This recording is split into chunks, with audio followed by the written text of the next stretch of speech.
estimated to grow by 8.2 in second quarter of financial year 2025 to 26 against the growth rate of 5.6% during second quarter of financial year 2024 to 2025.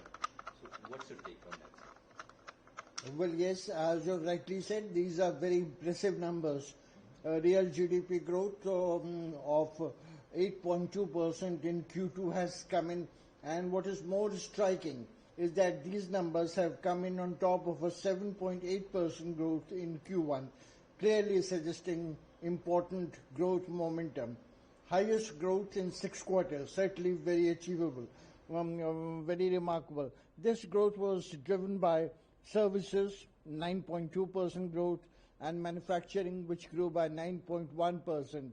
The growth in manufacturing was particularly significant because on a YOY basis, on a year-on-year basis, this grew by 2.2% last year.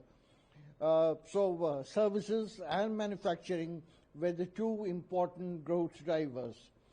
Inflation has been consistently downtrending, and this provided a conducive environment for sustained growth.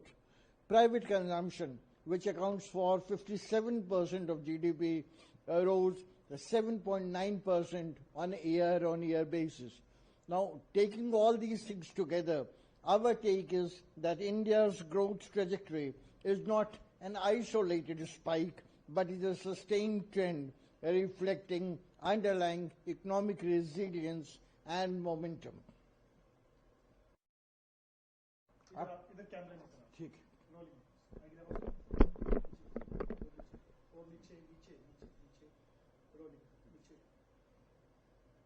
Sir, वित्त वर्ष 2025-26 में जो दूसरी तिमाही है उसका वास्तविक जो जीडीपी ग्रोथ है वो 8.2 की वृद्धि से वृद्धि होगी ऐसा अनुमान लगाया गया है, जबकि वित्त वर्ष 2024-25 की जो दूसरी तिमाही की वृद्धि है 5.6 है।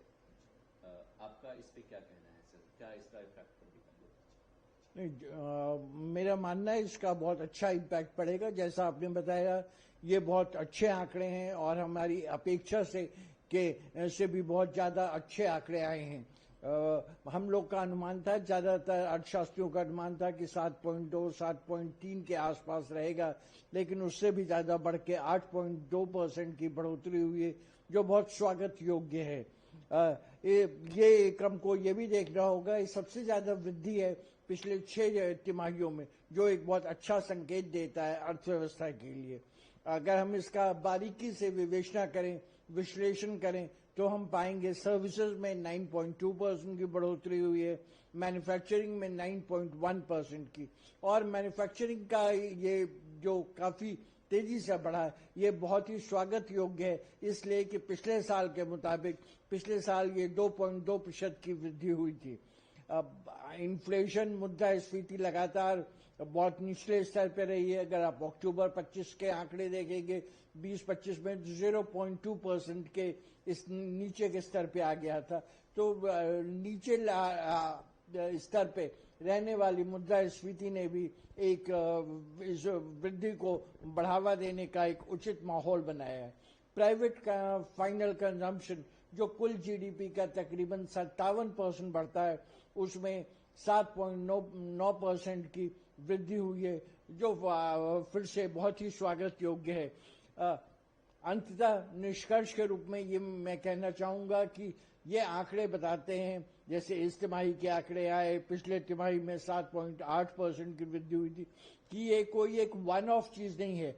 हम एक लगातार सतत विकास के पथ पर अग्रसर हैं, और ये आर्थिक विकास की दशा और दिशा को उचित रूप से दर्शाता है कि हम में, हमारी अर्थव्यवस्था में काफ़ी फ्लेक्सिबिलिटी है, रेजिलियंस है, मोमेंटम है, और इस तरह का एक तेजी से बढ़ता हुआ भारत विश्व में अपनी स्थिति को और मजबूत करेगा।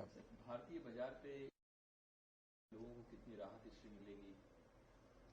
भारतीय बाजार में अगर आप देखें तो अभी कुछ हाल में बहुत सारी घटनाएं हुई। जीएसटी में बहुत ही अच्छी कटौती हुई थी, 4 स्लैब से 3 स्लैब, बहुत सारी चीजों को नीचे के स्लैब में लाया गया। उसके अलावा प्रत्यक्ष कर के दरों में, इनकम टैक्स रेट्स में काफी अच्छी कटौती हुई थी। तो इन चीजों की वजह से अगर आप दिवाली के समय का देखें तो उस दिवाली के समय में तकरीबन 6.5 लाख करोड़ की खरीदारी हुई, जो बहुत एक अनप्रेसिडेंटेड था, अप्रत्याशित था। तो इन सब चीजों को हमें देखते हुए लगता है कि इन्फ्लेशन में कमी हुई है, लगातार जीएसटी में बहुत रिलीफ मिला है, इनकम टैक्स की दरों में रिलीफ मिला है। इन सब चीजों से आम आदमी को काफी कुछ राहत मिली है।